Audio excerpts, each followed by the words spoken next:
สบายดีทุกคนเจ้าพี่น้องสบายดี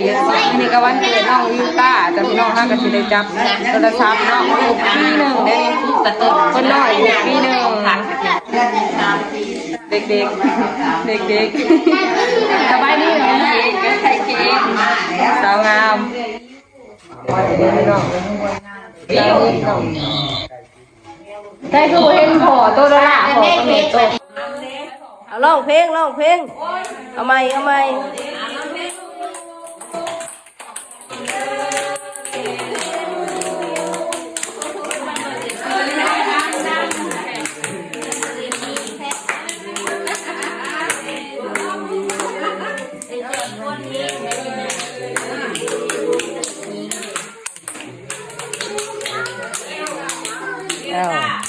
เป่าเด้อแม่นั่งกับเป่าเด้อลูกเด้อ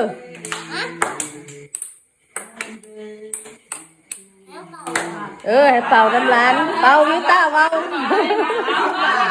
เป่าเลยโซ่เป่า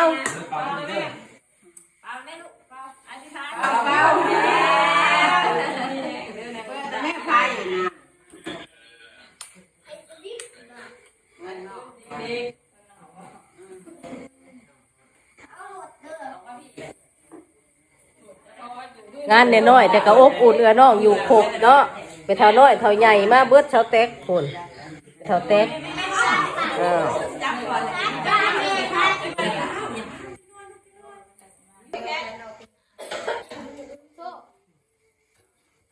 สองคน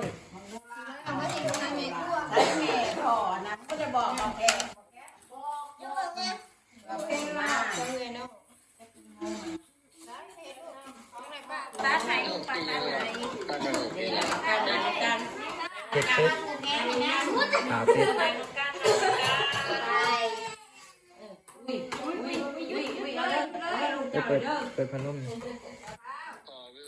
นี่ยบ่ได้เป่าเกิดตั้งกันเลยบ่เป่าเลยกระเทือนเลยมื้ออื่นเนี่ยมันเกิดมื้อเดียวคือน้องโทนี่จะ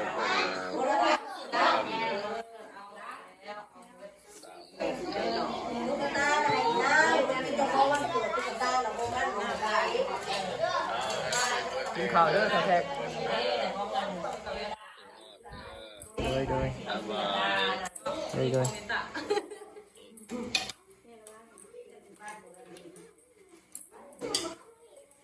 ไปลงกระหล่องไปลงกระหล่องดีข้าวเขาโ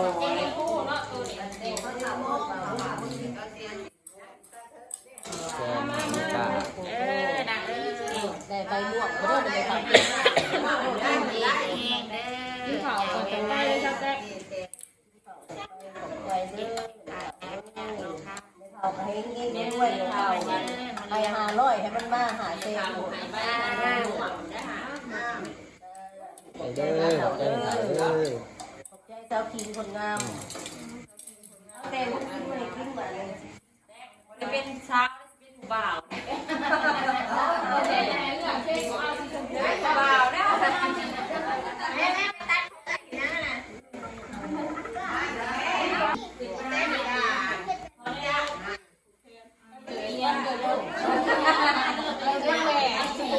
เกิดลูกกูแค่แก่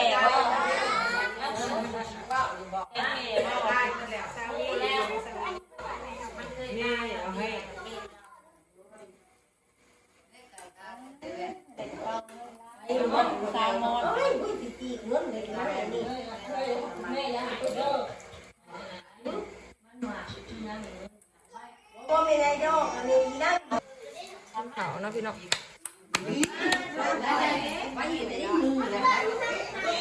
ห่อนเนาะอยู่ในเนาะไม่ได้พัดลมนะแต่ห่อนอยู่บ่ครับห่อนเนี่ยบ่วง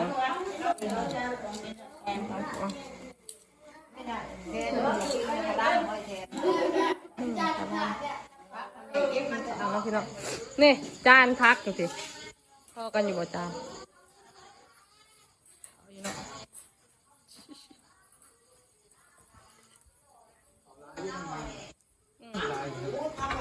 ติดเดียวเดียวครับยังไงได้หรือเปล่าใช่กินยังจะกินได้ยุกินกินแล้วกินเลย เปลี่ยนอันนั้นจังนู้น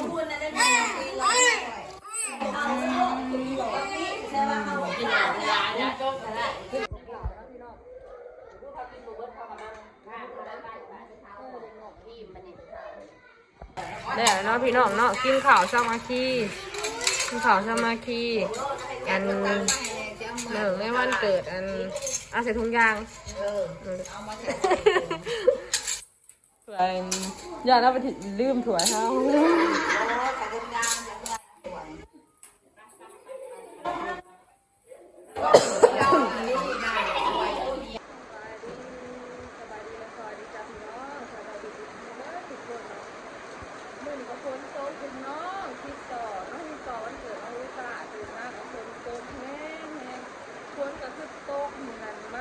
แบบว่า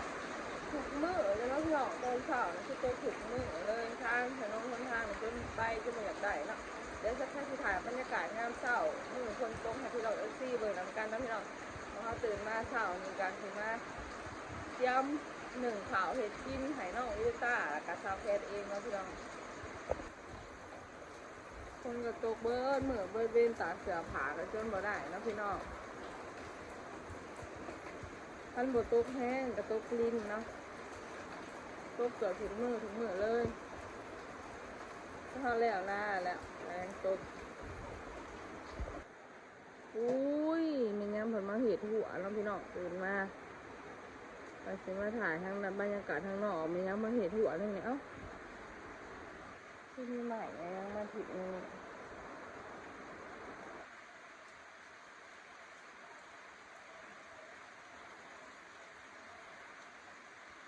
เนาะไก่ยังไม่เห็ดหัว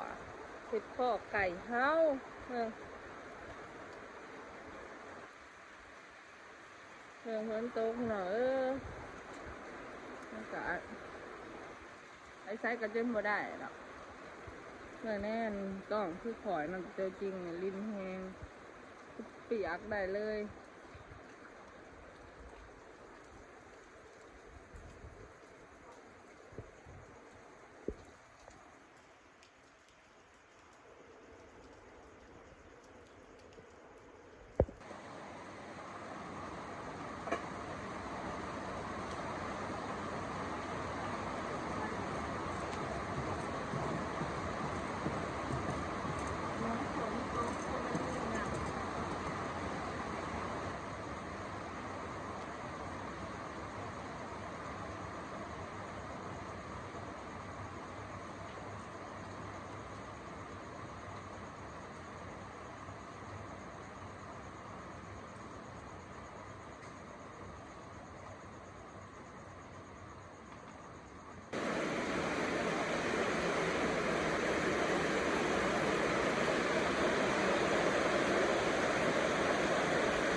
เจ้าโม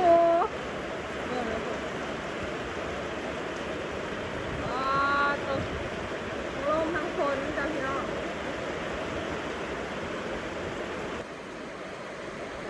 คนนะพี่น้องเหมือนน้ำคลองอยู่เต็มคลอง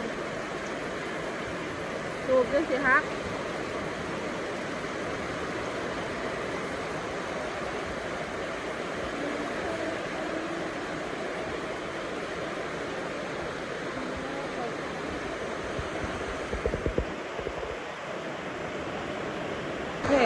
ว่าน้องพี่น้องตกจนแบบไปใช้บัวได้เลยเนาะถ้าใครกับจนผมมีเวลาแบบจอดไปทางนอกไปถ่ายคลิปบรรยากาศทางนั้นนอกพี่น้องหนึ่งก็เนี่ยลูกโชว์กระทั่งเปิดคนตกน้องพี่น้องไปในบาวิกะเห็นกับพี่เบียร์ของเปิดรถกับบ่มีน้องพี่น้องคลิปนี้การที่ได้โจ้เพียงสามีฝากพี่น้องก็ไลค์ก็แชร์แล้วก็ฝากเป็นกำลังใจให้เพชรดีซาลาผู้เก่าเดี๋ยวได้พี่น้องเด้อสิตั้งใจกลับมาถ่ายคลิปน้องพี่น้องเผื่อหาเงิน ซื้อนมให้น้องวิตาฝากซัพพอร์ตเป็นขานมน้องวิตาเด้อพี่น้อง FC กดไลค์กดแชร์กดซับสไครต์ให้เทดดี้คือเก่าเลยจ้าบ๊ายบาย